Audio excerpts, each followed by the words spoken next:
Hi, my name is Phil Jackson. I'm an interior and architectural photographer based in Dorset in the UK.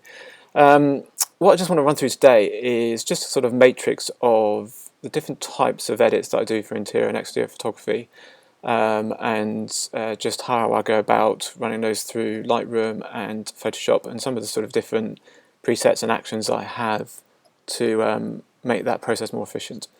What I'll do in later videos is run through some of these in more detail as far as the actual actions, and so you can see how those work.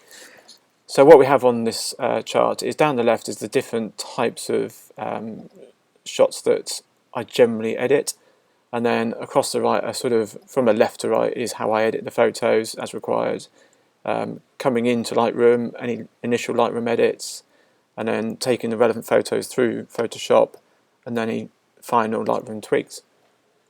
So as far as the different types of photos I have to edit, so generally all photos come through and there's an import preset that I apply, and that just does lens correction, so there's no other edits that it does other than that. And then where there's exteriors, they're split into two, so one where there's sky replacement, one where there's no sky replacement, one where there is a sky replacement. So the ones with no sky replacement, I have a preset that I apply in Lightroom for that, and then where there's a sky replacement, I apply that preset and then take it into Photoshop to actually do the sky replacement. And then there's sort of one frame basic interior shots, so these could be detail or vignette shots, so they don't need to go into Photoshop, so I have a Lightroom preset that I apply for those. And then the rest of these are where there's more than one frame to blend together. So that's where there's an ambient shot and one or more interior flash shots, as well as window pulls to deal with.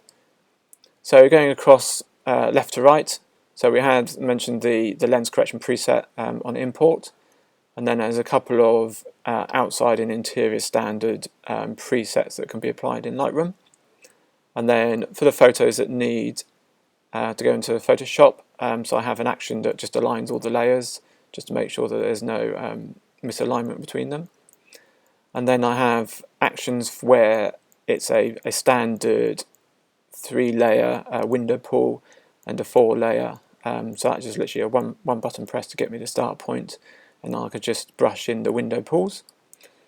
And then for all those I also have an action that applies the same preset that's actually applied up here in Lightroom. So it basically takes the photo from Photoshop, puts it into Camera Raw, applies a preset and brings it back into Photoshop. And then I've got the sky replacement technique, which I'll run through in a different video, and there's more than one way of doing that, but I've got a technique which works for me. And then action that just merges all the layers together. And then after that, then there's different actions that I apply on an as required basis, so that could be where there's some colour cast, quite often that's removing some of the yellow selectively out of that, removing some blue, or where there's beds with some wrinkles in them, using an action to apply some Gaussian blur and to improve some of those wrinkles. So once we've done all that, is bringing the photo back into Lightroom and then applying any final manual tweaks. That's generally sort of just managing the verticals, making sure they're perfect, and just doing the finite adjustments on exposure and things like that. So I hope that gives an overview as far as the sort of edits that I go through and how I go through them. And so what I'll do is in later videos is run through some of these in some more detail as far as how I actually run through that process and edit them in Photoshop. I hope you found this useful. Feel free to subscribe so you can get notified when I have some other videos coming up, and I'll see you again soon. Okay, bye.